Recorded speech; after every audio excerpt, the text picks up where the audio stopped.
20 de enero de 1942. Berlín, la Alemania nazi. El crudo invierno de 1941 hasta 1942 se cernía gélido sobre Europa, apretando su abrazo helado sobre un continente ya desgarrado por la guerra. Apenas unas semanas antes, el avance de las fuerzas alemanas se había estancado, cruelmente rechazado de las mismísimas puertas de Moscú por la resistencia soviética y el inclemente General Invierno. En diciembre de 1941, la entrada de Estados Unidos en la contienda había transformado definitivamente la Segunda Guerra Mundial en un conflicto verdaderamente global, alterando por completo el equilibrio de poder. Sin embargo, en el sanatorio oscuro del liderazgo nazi, estos reveses militares y geopolíticos no hicieron más que cimentar una resolve inquebrantable, una determinación fanática.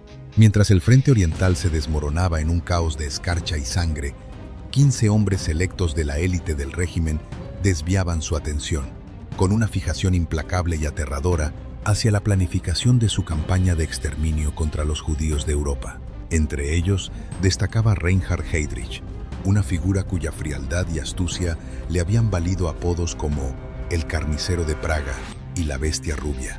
Como director de la Oficina Central de Seguridad del Reich, RSAG, la principal agencia de inteligencia nazi, Heydrich era la fuerza motriz detrás de la represión brutal de cualquier forma de oposición en la Europa ocupada.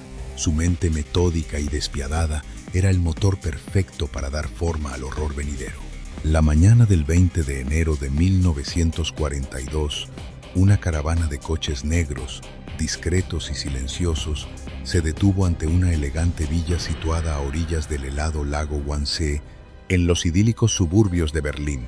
Del interior de los vehículos emergieron hombres en traje, con uniformes de las SS y con el rostro adusto de quienes ostentan el poder. Altos funcionarios del partido, juristas impecables, oficiales de las SS de alto rango, no acudían para discutir estrategias militares ni la logística de los frentes de guerra. Su verdadero propósito era, de un modo grotescamente técnico, perfeccionar un sistema de exterminio que ya estaba en marcha, de forma caótica pero brutal, en toda Europa del Este. Estos hombres se reunieron bajo la férrea dirección de Heydrich para coordinar la solución final a la cuestión judía, un eufemismo escalofriante que en realidad era el nombre en clave para la aniquilación física total de los judíos europeos. En el transcurso de aquella reunión secreta, Heydrich esbozó una visión macabra, un plan para erradicar a unos 11 millones de judíos, incluyendo a aquellos que ni siquiera residían en territorios bajo control alemán directo, como parte integral del programa nazi. Al final de la Segunda Guerra Mundial, el trágico balance ascendería a 6 millones de judíos asesinados. Aquella infame reunión, en la que el genocidio fue fríamente organizado sobre una mesa de conferencias, pasaría a la historia con el nombre de Conferencia de Wannsee. Sus participantes, aunque tardarían, eventualmente se enfrentarían a la justicia por sus atroces crímenes. El asesinato de judíos ya se había estado llevando a cabo con una brutalidad sin precedentes mucho antes de la Conferencia de Wannsee. A lo largo y ancho de los territorios conquistados de Europa del Este, los Einsatzgruppen, escuadrones móviles de exterminio de las SS, seguían de cerca a las unidades del ejército alemán, rastreando, acorralando y fusilando sin piedad a hombres, mujeres y niños judíos. En la ciudad ucraniana de Kamianets-Podilsky, más de 600 judíos fueron asesinados entre el 27 y el 28 de agosto de 1941. La masacre continuó, alcanzando una escala aún mayor cuando en el barranco de Babin Yar, cerca de Kiev, 771 judíos fueron asesinados en tan solo 2 días, a finales de septiembre de 1941. En Odessa, Riga, Minsk y muchas otras ciudades, el mismo horror se desplegó. Aldeas enteras fueron vaciadas. Civiles inocentes fueron obligados a cavar sus propias tumbas antes de ser abatidos por el fuego de ametralladoras. En cientos de pueblos y bosques de Europa del Este, el eco ensordecedor de los disparos resonaba durante horas. Una sinfonía macabra de muerte, madres aferrándose a sus hijos y familias enteras cayendo juntas en fosas comunes abiertas, destinadas a ser cubiertas apresuradamente. Estos no eran actos caóticos de guerra, sino operaciones metódicamente organizadas y documentadas. Un asesinato en masa ejecutado como política de Estado. Para el invierno de 1941 hasta 1942, la magnitud de la matanza había alcanzado proporciones que ya no podían ocultarse. Comunidades judías enteras habían desaparecido sin dejar rastro, sus posesiones catalogadas con una burocracia deshumanizadora, sus nombres borrados de la existencia. Sin embargo, para el régimen nazi, los fusilamientos no eran lo suficientemente eficientes. La muerte por bala era un proceso lento, implicaba un derroche de munición y, lo que era más preocupante para la cúpula nazi, dejaba cicatrices psicológicas en los hombres que la llevaban a cabo. Aunque los Einsatzgruppen habían asesinado a cientos de miles de personas a finales de 1941, su método de trabajo estaba demostrando ser insostenible a gran escala. La cúpula nazi buscaba desesperadamente un método nuevo, un sistema de muerte más limpio y silencioso, más industrializado y menos personal. La misión de Heydrich era, en su mente pervertida, poner orden en el caos. Los guetos de Varsovia, Łódź y Vilna estaban atestados hasta el punto de estallar, y las enfermedades y la hambruna se cobraban miles de vidas cada semana. En el territorio de la Polonia ocupada, los primeros emplazamientos de exterminio nazi ya estaban tomando forma. En Chełmno, las víctimas eran cargadas en camiones sellados cuyas tuberías de escape habían sido redirigidas hacia el interior. Los conductores arrancaban los motores y esperaban, impasibles, a que los gritos provenientes de la parte trasera del vehículo cesaran. Los futuros campos de exterminio, como Bełżec, Sobibor y Treblinka, estaban ya en construcción o en fase de planificación. Fueron diseñados con un único propósito: matar no a cientos, sino a miles de personas cada día. Las cámaras de gas pronto reemplazarían a las balas, y la eficiencia industrial del horror suplantaría el caos de los fusilamientos. A finales de 1941, Heydrich había enviado las invitaciones para la conferencia de Wannsee, asegurándose además una carta de Hermann Göring que le otorgaba autoridad total para coordinar la solución final. Los hombres que llegaron aquella mañana a la villa eran piezas fundamentales de una vasta máquina burocrática del terror: abogados encargados de la legalidad de lo ilegal, oficiales militares y de las SS, y funcionarios que podían asegurar el funcionamiento de los trenes de la muerte, la emisión de órdenes incuestionables y la desaparición de documentos sensibles si fuera necesario. No llegaron para cuestionar el propósito del asesinato en masa, sino para perfeccionar su ejecución. Heydrich inauguró la reunión con un informe, recordando que durante años Alemania había intentado expulsar a los judíos de su territorio mediante la emigración forzada. En su nueva política, la emigración había sido reemplazada por un eufemismo aún más insidioso: la evacuación hacia el este. La frase era deliberadamente suave, un velo lingüístico para encubrir la exterminación. Las deportaciones de ciudades europeas ancestrales como Viena, Praga y Berlín ya estaban en marcha, y los judíos eran enviados a los guetos de la Polonia ocupada, donde morían lentamente de hambre, enfermedades y agotamiento. Los hombres sentados alrededor de la mesa eran plenamente conscientes de esta realidad, pero ninguno pronunció las palabras matar o asesinar. El lenguaje del genocidio estaba hábilmente envuelto en eufemismos. Heydrich expuso el plan con un tono mesurado y escalofriante. Los judíos aptos para el trabajo serían enviados a los campos de trabajo en el este, donde la mayoría moriría de agotamiento, hambre o enfermedad. Heydrich declaró: en grandes unidades de trabajo, separadas por género, los judíos aptos para el trabajo serán llevados a estas zonas para construir carreteras, por lo que una gran proporción morirá sin duda por causas naturales. La población restante, que sin duda será la más resistente, tendrá que ser tratada en consecuencia, ya que representa una selección natural y, si se liberara, podría convertirse en el núcleo de una nueva comunidad judía. El lenguaje de Heydrich era codificado, pero inconfundiblemente claro en su intención genocida. 11 millones de judíos en toda Europa caían dentro del alcance de este plan, incluidos aquellos en países neutrales e incluso enemigos como Inglaterra, España y Suecia.